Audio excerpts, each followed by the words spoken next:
Évangile de Jésus-Christ selon saint Luc, chapitre 4, versets 21 à 30. En ce temps-là, dans la synagogue de Nazareth, après la lecture du livre d'Isaïe, Jésus déclara: « Aujourd'hui s'accomplit ce passage de l'Écriture que vous venez d'entendre. » Tous lui rendaient témoignage et s'étonnaient des paroles de grâce qui sortaient de sa bouche. Ils se disaient: « N'est-ce pas là le fils de Joseph ?» Mais il leur dit: « Sûrement vous allez me citer le dicton: Médecin, guéris-toi toi-même. » Et me dit: « Nous avons appris tout ce qui s'est passé à Capharnaüm.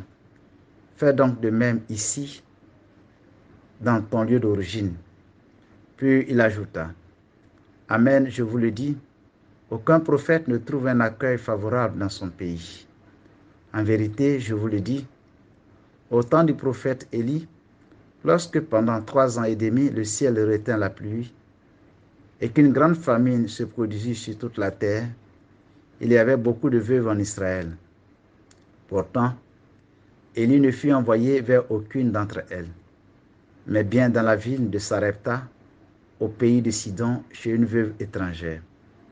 Au temps du prophète Élisée, il y avait beaucoup de lépreux en Israël, et aucun d'eux n'a été purifié, mais bien Naaman le Syrien. À ces mots, dans la synagogue, tous devinrent furieux. Ils se levèrent, poussèrent Jésus hors de la ville et le menèrent jusqu'à un escarpement de la colline où la ville est construite, pour le précipiter en bas. Mais lui, passant au milieu d'eux, allait son chemin. Mes frères bien-aimés, les lectures de ce 4e dimanche du temps ordinaire font état à la fois de l'hostilité à laquelle le messager de Dieu pourrait être exposé et la fidélité de Dieu à l'égard de son envoyé, son soutien à son serviteur. En effet, dans la première lecture, le prophète Jérémie relate son élection par le Seigneur. Il a été élu par Dieu avant sa naissance, consacré dans le sein de sa mère pour être prophète. Et Jérémie doit exercer sa mission de prophète dans la fidélité malgré l'hostilité du peuple. L'oracle du Seigneur est formel. Jérémie se doit de dire au peuple, même contre eux, tout ce que le Seigneur lui ordonnera. Mes frères bien-aimés, pensez-vous que ce que je viens de dépeindre concernant Jérémie concerne seulement les prêtres? Croyez-vous que vous seriez épargnés si vous voulez vivre fidèlement les exigences liées à votre identité de baptisé? Les difficultés que je viens de décrire relatives à la vie du prophète, tout baptisé ne pourrait-il pas les rencontrer s'il veut exercer sa mission dans la fidélité et la vérité? Certains responsables de mouvements, de groupes ou associations ne sont-ils pas l'objet de rejets, de suspicions, de conspirations, de persécutions larvées ou déclarées, tout simplement parce qu'ils refusent de se ranger du côté de la masse, n'adhèrent pas à la vision des grands groupes, ne suivent pas servilement des opinions qui ne sont pas éprouvées au creuset de la vérité? Parce qu'ils se démarquent en suivant leurs propres convictions, défendent la vérité, alors ils sont rejetés. Mes frères bien-aimés, par le baptême, nous sommes des prophètes, c'est-à-dire des messagers, des porte-paroles de Dieu, des hommes et des femmes qui doivent faire résonner la voix de Dieu dans leur propre voix, malgré les difficultés, les hostilités que cela pourrait engendrer. C'est dit, cette mission, nous devons la vivre à temps et à contre-temps. Ce qui doit nous préoccuper, ce n'est pas tant l'image que les hommes se font de nous, mais Dieu que nous aimons et servons, sa parole que nous devons d'annoncer. Malheur à moi si je n'annonce pas l'évangile, s'est crié saint Paul dans une de ses lettres. D'ailleurs, le Seigneur garantit à son serviteur son appui indéfectible. Ne tremble pas devant eux, dit-il au prophète Jérémie. Sinon c'est moi qui te ferai trembler devant eux. Ils te combattront, mais ils ne pourront rien contre toi, car je suis avec toi pour te délivrer. La scène évangélique de ce dimanche en est une parfaite illustration. En effet, Jésus échappe à ses compatriotes qui veulent le précipiter en bas de l'escarpement d'une colline, mais lui passant au milieu d'eux allait son chemin. Pourquoi les concitoyens en veulent-ils la mort à Jésus? Cette page d'évangile est la suite logique de celle du dimanche dernier. Vous vous souvenez, Jésus avait proclamé que l'Esprit est sur lui et qu'il l'a consacré pour annoncer aux pauvres la bonne nouvelle, délivrer les captifs et redonner la vue aux aveugles.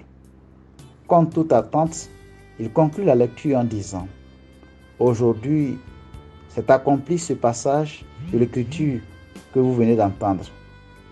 Le Christ signifie par là qu'il est celui par qui Dieu réalise les prophéties en faveur des hommes.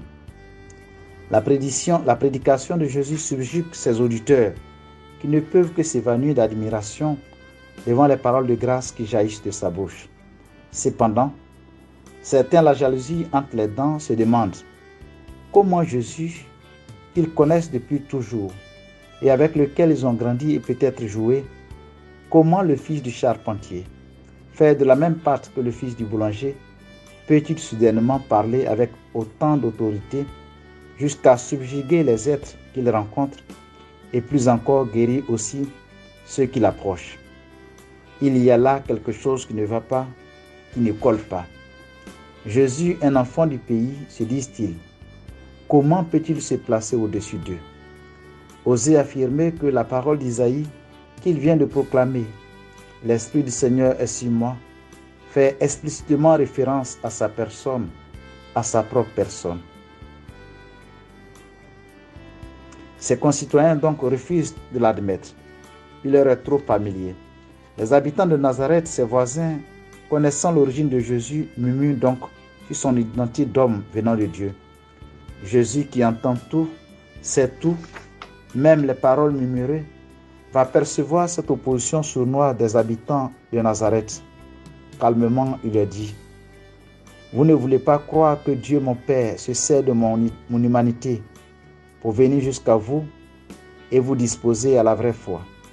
Il n'y aura pas de miracle chez vous. L'évangéliste Saint Marc, relatant le même récit, dit que le Christ ne fit pas beaucoup de miracles à Nazareth à cause de leur manque de foi. Voyez, mes frères bien-aimés, la clé pour bénéficier des miracles de Dieu, c'est la confiance. Sans confiance, rien ne peut advenir dans nos vies. Au fond et même en surface, tout repose sur la confiance. Et l'on sait d'ailleurs, et vous l'aviez sans doute expérimenté 1000 fois, que nous donnons le meilleur de nous-mêmes, que lorsque l'on nous fait confiance. Jésus lui-même n'échappe pas à cette loi.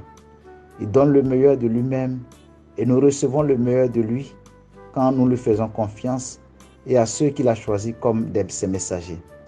Si à Capharnaüm, Jésus accomplit des miracles et à Nazareth, dans sa ville natale, il n'en réalise presque pas, ce n'est pas qu'il soit moins puissant. C'est en raison du manque de foi des habitants de Nazareth. Les deux exemples piquants que Jésus donne à ses frères juifs devraient nous interpeller. La veuve de Sarepta, qui bénéficia du miracle d'avoir de la farine en pleine sécheresse par l'action du prophète Élie, et Naaman, le seul Syrien qui fut purifié de sa lèpre par le prophète Élisée alors qu'il y avait de nombreux lépreux en Israël, ces deux païens, de surcroît des étrangers gratifiés, sont le signe que Dieu répond à la hauteur de notre foi. Il ne résiste pas au cœur pauvre et humble, qui sait l'accueillir à travers les réalités simples et ordinaires. Parfois, sous prétexte de ceci ou cela, parce que nous nous considérons comme ceux qui doivent avoir les droits sur Dieu, nous ne savons pas le voir lorsqu'il vient à nous à travers le frère qui est à côté de nous, que nous rencontrons sur le chemin. Vous savez, en réalité, le Christ n'a pas changé, ou n'est pas moins puissant aujourd'hui qu'autrefois. C'est plutôt notre foi qui n'est pas assez profonde pour voir son action en nos vies. L'erreur des habitants de Nazareth fut de réduire Jésus à ce qu'ils savent et voient de lui. Il est l'un d'eux, un point, un trait, oubliant que sous le visage du fils de Joseph se cachait celui du Fils de Dieu. Mes frères bien-aimés, qu'est-ce qui nous permet d'apprécier les êtres au-delà de ce que nous voyons et savons d'eux. Qu'est-ce qui nous permet de connaître le mystère des êtres, de déceler leur grandeur malgré leur fragilité? Vous êtes en train de réfléchir et de chercher. Ne vous torturez pas l'esprit. Je vous donne la réponse que je tiens de Saint Paul dans la deuxième lecture de ce jour. Eh bien, c'est l'amour. Le regard d'amour que nous posons sur les êtres nous permet de découvrir leur grandeur et leur beauté au-delà des fragilités. L'amour nous permet de voir la noblesse des êtres en dépit de leurs faiblesses. De même, c'est l'amour que nous portons en nous, que nous donnons, que nous manifestons aux autres qui révèle la vérité de notre être. Dans l'hymne magnifique sur l'amour entendu dans la deuxième lecture, Saint Paul nous dit que nous valons par le degré et l'intensité d'amour que nous manifestons. Nous sommes dans la mesure où nous aimons. Nous pouvons être pourvus des dons extraordinaires s'il nous manque l'amour, c'est-à-dire si nous avons du mépris, du dédain, entretenons la rancune, nourrissons les pensées malveillantes contre leurs frères. Si nous sommes orgueilleux de première classe, nous ne valons rien et nous ne sommes rien. C'est la qualité d'amour témoignée qui nous fait être et nous donne d'être. Tu vaux par le poids d'amour que tu portes en toi et donnes aux autres. L'apôtre Paul est même incisif, sévère dans ses propos lorsqu'il dit sans amour, nous sommes qu'un cuivre qui résonne, une cymbale retentissante, sorte de tam-tam qui fait du bruit. Nous ne servons à rien et nous ne sommes rien. L'amour exalté par Saint Paul, dont nous devons de vivre entre nous témoigner mutuellement, est celle qui rend service, qui prend patience, n'entretient pas de rancune, ne jalouse personne, qui supporte tout, espère tout. Alors je vous demande, croyez-vous que vous vivez dans la lumière de cet amour? Est-ce que vous aimez tel que l'apôtre Paul le demande? En tout cas pour ma part, par honnêteté et par humilité, je confesse que je ne suis pas arrivé. Je suis en deçà de cette attente. J'admets volontiers mes limites et je m'efforce de faire au quotidien des progrès en matière d'amour. On ne finit pas d'aimer, on grandit en amour. On n'aime pas une seule fois, on apprend à aimer. On s'exerce à aimer. À plus aimer aujourd'hui qu'hier, d'aimer plus qu'aujourd'hui. Autrement dit, nous devons nous efforcer à être plus chrétiens, à vivre davantage l'Évangile, à le traduire dans notre vie de chaque jour.